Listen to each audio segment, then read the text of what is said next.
कर्नाटक विधानसभा चुनाव के नतीजों के बाद कांग्रेस और बीजेपी के बीच ट्विटर वॉर शुरू हो गई है और ये बहुत दिलचस्प है। दिलचस्प इसलिए है क्योंकि आप देखिए दोनों के ऑफिशियल ट्विटर हैंडल जो हैं वो कैसे एक दूसरे के खिलाफ दिखाई दे रहे हैं। खासतौर पर बीजेपी कांग्रेस से किसी ट्वीट को रीट्वीट करते हुए दिखाई दे और हमला करे उसी अंदाज में जिस अंदाज में कांग्रेस ने किया है, ये कम देखने को मिलता है। तो सबसे पहले कांग्रेस ने अपने आधिकारिक ट्विटर अकाउंट पर पीएम मोदी की एक तस्वीर शेयर कर चुटकी ली, जिसके बाद भारतीय जनता पार्टी ने भी कांग्रेस के पूर्व अध्यक्ष राहुल गांधी की तस्वीर शेयर करते हुए पलटवार किया।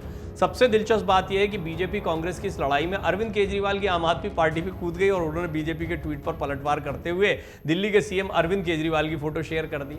आइए हम आपको बताते हैं कि कैसे ये ट्विटर वॉर पूरा शुरू हुआ और बहुत दिलचस्प बन गया। और देखिए पूरे देश के जो 3 बड़े राजनीतिक दल हैं वो इस वॉर में कैसे ऑफिशियली उतरे हैं और राजनीति भी आपको समझ में आएगी कि मज़ेदार स्तर पर कैसे चल रही है। दूसरा, कर्नाटक चुनाव के बाद में इंतज़ार भी किया जा रहा है कि बीजेपी का क्या बयान आता है, क्या ऑफिशियल स्टेटमेंट आते हैं, क्योंकि बहुत शांति के साथ में इस पर आत्ममंथन किया जा रहा है, विचार किया जा रहा है क्यों हारे हैं कर्नाटक। अभी कोई बड़े बयान नहीं आ रहे हैं, कोई दूसरी बयानबाजी आपको सुनने को नहीं मिल रही, सब शांति छाई हुई है। तो इस बीच ट्विटर के ज़रिए ये चीज़ सामने आई। आप जानते ही हैं कि बीजेपी और कांग्रेस दोनों राजनीतिक दल एक दूसरे के खिलाफ बयानबाजी की पूरी कोशिश करते हैं, अपनी पूरी ताकत झोंक देते हैं जब सोशल मीडिया पर भी इस तरह की लड़ाई की बात होती है। दोनों इसका इस्तेमाल एक दूसरे की खामियां बताने के लिए करते हैं और ऐसे में इस लड़ाई में दोनों पार्टियों के समर्थक खूब मज़े भी लेते हैं। इनके ट्विटर हैंडल से शेयर की गई बातें सुर्खियां बन जाती हैं। ताज़ा मामला कांग्रेस और बीजेपी की सोशल मीडिया पर इसी नोकझोंक से जुड़ा हुआ है। दरअसल कांग्रेस ने 16 मई को अपने आधिकारिक ट्विटर अकाउंट से प्रधानमंत्री नरेंद्र मोदी की एक तस्वीर शेयर की। इस तस्वीर में पीएम नरेंद्र मोदी एक गलियारे में दिखते हैं। कांग्रेस के द्वारा शेयर की गई तस्वीर में दिखता है कि उनके दोनों तरफ दीवार पर अदानी समूह के मुखिया गौतम अदानी की तस्वीरें टंगी हुई हैं और कुछ तस्वीरों में वो उनके साथ दिखाई दे रहे हैं। कांग्रेस की ओर से शेयर की गई फोटो में पीएम मोदी गौर से दीवारों पर टंगी तस्वीरों को देखते हैं और कांग्रेस ने फोटो शेयर करते बड़ा छोटे छोटे कमेंट लिखे हैं दोनों ने। इन्होंने लिखा मेरी दुनिया। प्रधानमंत्री मोदी के इर्द गिर्द वो सारे अदानी की तस्वीरें और सब लगाया गया और लिखा गया मेरी दुनिया। ये कांग्रेस की तरफ से किया गया। अब इसका कैसे जवाब हुआ, आइए हम आपको बताते हैं कांग्रेस के इस ट्वीट का बीजेपी ने क्या और कैसे जवाब दिया। छोटा सा ही जवाब दिया गया। दरअसल कांग्रेस के ट्वीट पर पलटवार करते हुए बीजेपी ने भी उसी अंदाज में इसका जवाब दिया। बीजेपी ने कांग्रेस के पूर्व अध्यक्ष राहुल गांधी की एक तस्वीर के जरिए इसका जवाब दिया। इस तस्वीर में राहुल किसी सोच में पड़े दिखाई दे रहे हैं। उनके पीछे कई तस्वीरें लगी हुई हैं। इनमें राहुल के अलावा जवाहरलाल नेहरू, उनकी दादी इंदिरा गांधी, उनके पिता राजीव गांधी, माँ सोनिया गांधी दिखती हैं। बीजेपी ने इस फोटो को शेयर करते हुए लिखा इनकी दुनिया। छोटा सा कमेंट यहाँ पे बीजेपी की तरफ से भी आया। बीजेपी कांग्रेस की लड़ाई में आम आदमी पार्टी कैसे कूदी। बीजेपी का जो ट्वीट आया उस पर कमेंट करते हुए आम आदमी पार्टी ने दिल्ली के सीएम अरविंद केजरीवाल की एक फोटो शेयर की। इस तस्वीर में सीएम केजरीवाल बच्चों के साथ नजर आ रहे हैं। आपको बता दें कर्नाटक चुनाव में बीजेपी को करारी शिकस्त देने के बाद कांग्रेस के हौसले बुलंद हैं। वहीं हिंडनबर्ग की रिपोर्ट आने के बाद से वो गौतम अदानी के साथ प्रधानमंत्री मोदी के रिश्तों को लेकर हमलावर रही है। कांग्रेस नेता राहुल गांधी खुलकर आरोप लगाते रहे हैं कि अदानी ग्रुप को पीएम ने कारोबार बढ़ाने में अनुचित लाभ पहुंचाया है।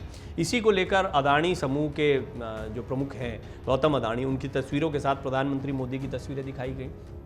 इसी को लेकर ट्वीट किया गया। अच्छा, इस पर कमेंट्स बहुत सारे आए हैं। अब कमेंट तो आप देखते हैं कि जब समर्थकों के कमेंट आते हैं तो किसी भी स्तर तक आते हैं, लेकिन जो कुछ बहुत महत्वपूर्ण बातें हैं, जब लिखा गया कि इनकी दुनिया और इनकी दुनिया ऐसे करके दोनों की दुनिया दिखाई जा रही है कि क्या सोचते हैं, तो राहुल गांधी के साथ में जब सोनिया गांधी और उनके परिवार को दिखाया गया तो यहाँ भी एक मैसेज दिया गया।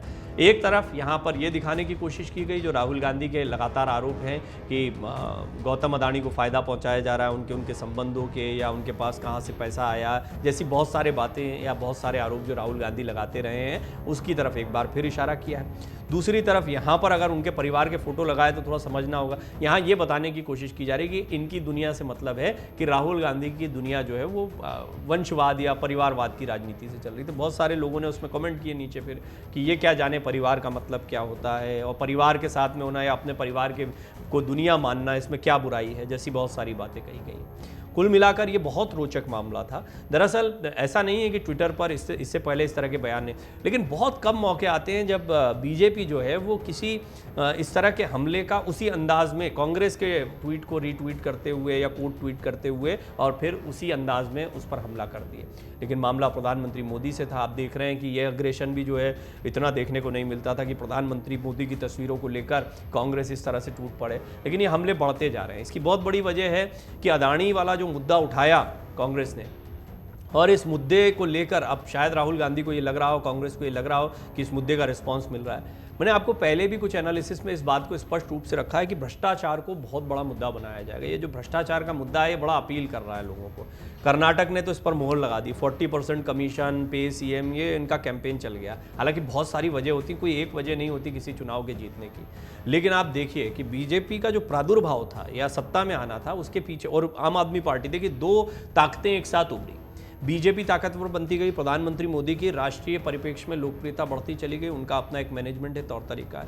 लेकिन आम आदमी पार्टी भी उभर कर सामने आती रही। साथ ही साथ में 10 साल में राष्ट्रीय पार्टी के स्तर पर पहुंच गए हैं अरविंद केजरीवाल। तो ये दोनों एक साथ, और दोनों कहाँ से निकले?